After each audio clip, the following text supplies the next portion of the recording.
Sur ces photos, la marchandise saisie hier matin par les agents de la répression des fraudes.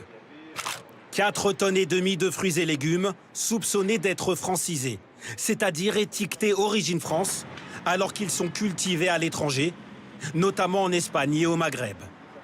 Les produits ont été interceptés sur ce marché réservé aux producteurs, bien avant qu'ils ne soient exposés à la vente sur ces étals à Marseille.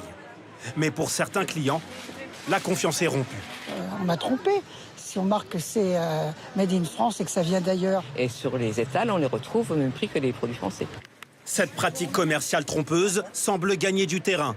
L'été dernier, une vaste enquête a été ouverte par le parquet de Tarascon après la francisation de fruits et légumes, en réalité venus d'Espagne. Malheureusement, il y a beaucoup de fraudes. Je plaide par exemple pour qu'il y ait une législation qui interdise l'apposition du drapeau français sur les produits qui ne sont pas français. La fraude est partout parce que derrière, il y a des marges, parce que derrière, il y a beaucoup d'argent à se faire. Alors comment réchapper à ce type d'arnaque ? Vous pouvez par exemple demander à votre primeur un document qui garantit la provenance des produits.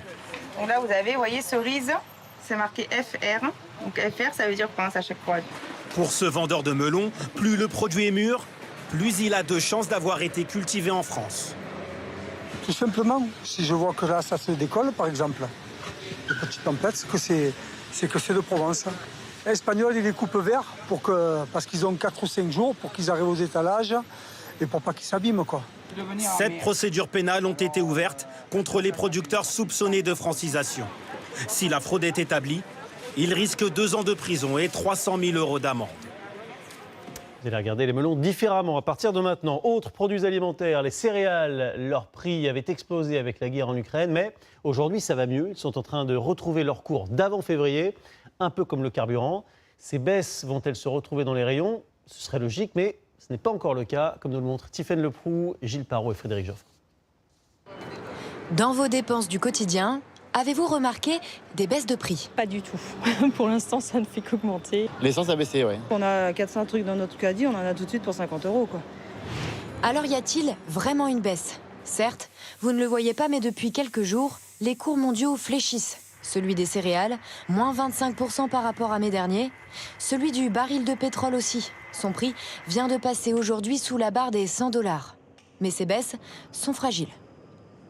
Il faut faire attention parce que le pétrole et les céréales peuvent avoir des baisses importantes, 25%, mais aussi dès le lendemain remonter, puisque ce sont des marchés qui sont très spéculatifs. Et donc jusqu'à la fin de l'année, on va continuer d'avoir des hausses et des baisses très significatives. Comment peut-on expliquer de telles baisses sur certains produits ?